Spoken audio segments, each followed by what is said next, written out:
Magandang umaga po muli sa inyong lahat. Ngayong araw na ito ay unang linggo ng Adbyento, panahon ng pagdating ng ating Panginoon. Ito ang panahon simula ng ating paghahanda sa kapanganakan ni Jesus. Handa na ba kayo sa darating na Pasko? Handa na kayo? Alam niyo po, pag sinabing handa na ba kayo sa Pasko, ang ipinapakita ng mundo, Christmas decorations. May nahanda na ba kayong ganyan? Christmas lights, meron na ba kayo nun? Christmas tree, meron na ba kayo nun? Nagkalat yan sa lansangan. Meron pa tayong ibang pinaghahandaan. Christmas party sa inyong mga pinagtatrabahuan. Pag sinabing handa na pa kayo, naiisip nyo, hindi pa nga kami nagpa-practice. Ako nga pala ikakanta pa noon. Ako nga pala mag-MC noon. Hindi pa ako nagpa-practice. Ito ang pinaghahandaan natin kapag sinabing handa na ba kayo sa Christmas? Handa na ba kayo sa Pasko?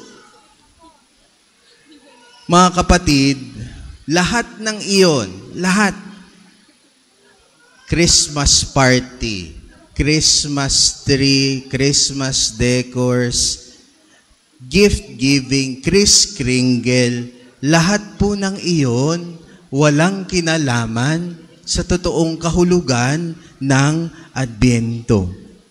Sabi sa Ebanghelyo, ilang beses sinabi, mag-ingat kayo at maging handa. Maghanda. Pero alam niyo po ba ang konteksto noon? Ang pagkakasabi ni Jesus na maging handa dahil hindi natin alam kung kailan siya darating. Itong pagdating na sinasabi niya, ito yung pangalawa niyang pagdating. Ibig sabihin, katapusan na ng mundo. Hindi dahil birthday niya ay maghahanda tayo. Hindi dahil Christmas sa December 25, maghahanda tayo dahil ito'y kinaugalian.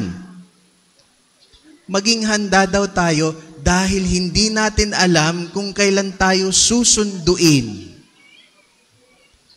Mga kapatid, tayo ay nabubuhay sa pagitan ng dalawang pagdating ng ating Panginoon. Una, ang kanyang kapanganakan, ang incarnation, kung kailan siya nabuhay dito sa ating mundo. At ang pangalawa, siya namang pagdating, end times, end times. Sa ngayon, dahil tayo namumuhay sa gitna ng dalawang iyon, dalawang pagdating, wala pa tayong ginagawang malinaw na nagsasabi na tayo'y handa. Kapag susunduin na tayo, mga kapatid, sabihin natin, ito ang inyong pagnilayan.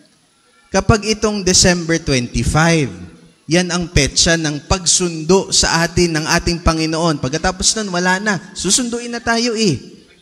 Yun ang last day.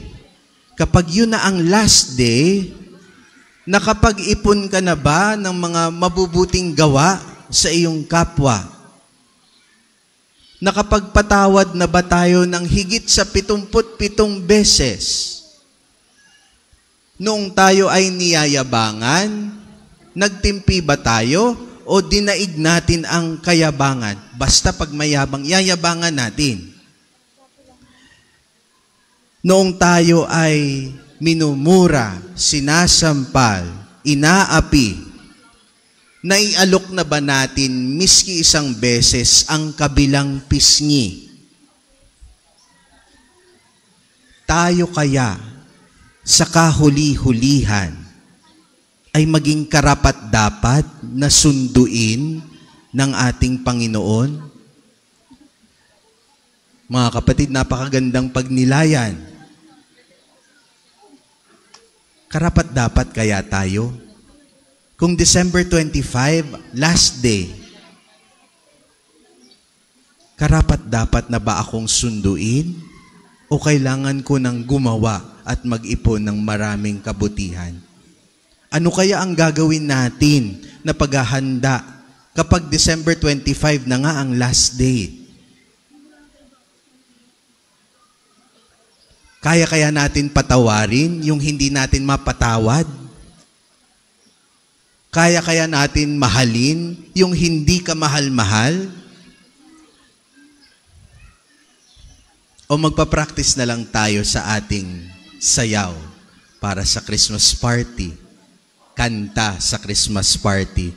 Ang pagiging handa, mga kapatid, lalo't higit kapag ang pinag-uusapan ay Adbyento, ibig sabihin, hindi lamang ngayon. Ngayong panahong ito, hindi. Ang pagiging handa ngayong panahon ng Adbyento, laging handa. Lagi dapat tayong handa. Palagi dapat tayo nagpapakabuti. Palagi tayo nagpapakabanal. Pinaghihirapan ang pagpapakabanal.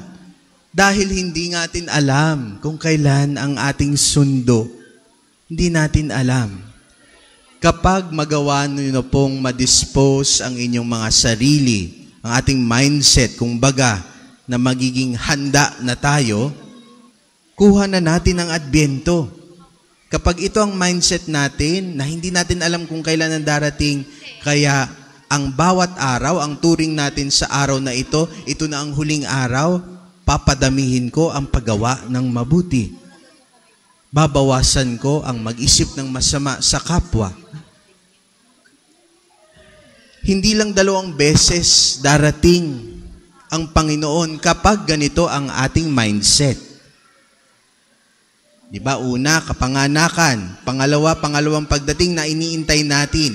Pero kung ang mindset natin ay laging maghanda, laging magpakabait, laging gumawa ng mabuti, 3 beses dadating si Jesus. At ito ang pinaka-importante, na makita ng lahat ang pagdating ni Jesus sa inyong mga puso.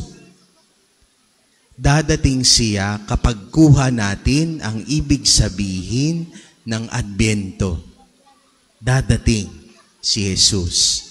Ngayon pa lamang sa inyong puso. Hari nawa, mga kapatid, sa pagpapatuloy ng ating pagdiriwang, makuha natin ngayon, may uwi natin ngayon, yung sense of urgency na ang paghahanda sa Pasko ay hindi paghahanda sa mga Christmas activities. Ito ay ang handa tayong sunduin na tayo ng Panginoon kahit ngayon na. Kasi tayo ay handa at dumating na si Jesus sa ating mga puso. Kaya maging handa tayo anumang araw siya dumating. Anumang araw na i-check ang ating mga puso't isipan, ang makikita lamang ang Panginoon. Pagpalain tayo ng poong may kapal.